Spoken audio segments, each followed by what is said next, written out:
पाकिस्तान में सरकार बदल गई है, लेकिन इसी के साथ पीओके और बलूचिस्तान के लोगों की परेशानियां भी बढ़ गई हैं।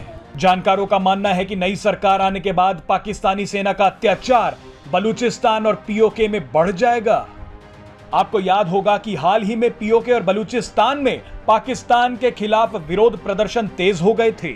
इन प्रदर्शनों की गूंज पूरी दुनिया में सुनाई दी थी, जिसकी वजह से पाकिस्तान की सरकार और वहां की आर्मी की फजीहत हुई। काश इस्लामाबाद के अंदर कोई ऐसा हॉस्पिटल होता जो श्रीनगर के हॉस्पिटल का मुकाबला करता। अब पाकिस्तान की नई सरकार और वहां की सेना पीओके और बलूचिस्तान में हो रहे इन विरोध प्रदर्शनों को रोकने के लिए किसी भी हद तक जा सकती है। पाकिस्तान को नया प्रधानमंत्री मिल गया और सरकार के गठन की प्रक्रिया भी शुरू हो रही है, लेकिन सबको मालूम है कि पाकिस्तान में सरकार बदलने के इस खेल की सूत्रधार पाकिस्तान की सेना और आईएसआई थी, और अब पाकिस्तान में जो सरकार बनेगी उसमें भी ताकत केवल पाकिस्तानी सेना और आईएसआई के हाथ में ही रहेगी। और इस बात से बलूचिस्तान और पाक अधिकृत कश्मीर यानी पीओके के लोग सबसे ज्यादा परेशान हैं। बलूचिस्तान लंबे अरसे से पाकिस्तान से अलग होने के लिए आंदोलन कर रहा है और वहां पाकिस्तानी सेना और आईएसआई जुल्म की इंतहा कर रहे हैं। बलूचिस्तान की जमीन चीन को दी जा चुकी है और बलूचिस्तान के लोग अपनी ही धरती पर दूसरे दर्जे के नागरिक बन चुके हैं।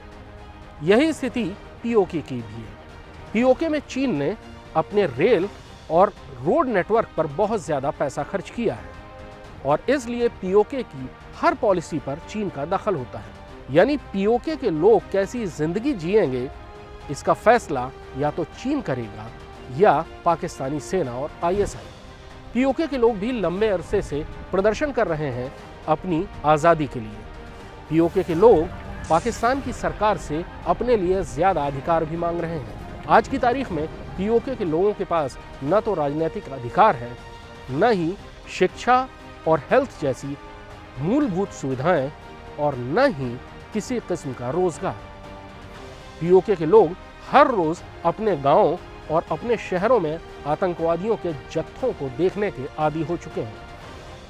ये आतंकवादी जिनको आईएसआई पालती है और भारत की सीमा में धकेलती है, वो अक्सर इन गांवों में रहने वाले पीओके के लोगों के साथ दुर्व्यवहार भी करते हैं। बलूचिस्तान और पीओके के लोगों को लगता है कि आने वाले दिनों में उनकी मुसीबत और बढ़ने वाली है। Presenting B News app available on Google Play and App Store. Download it now.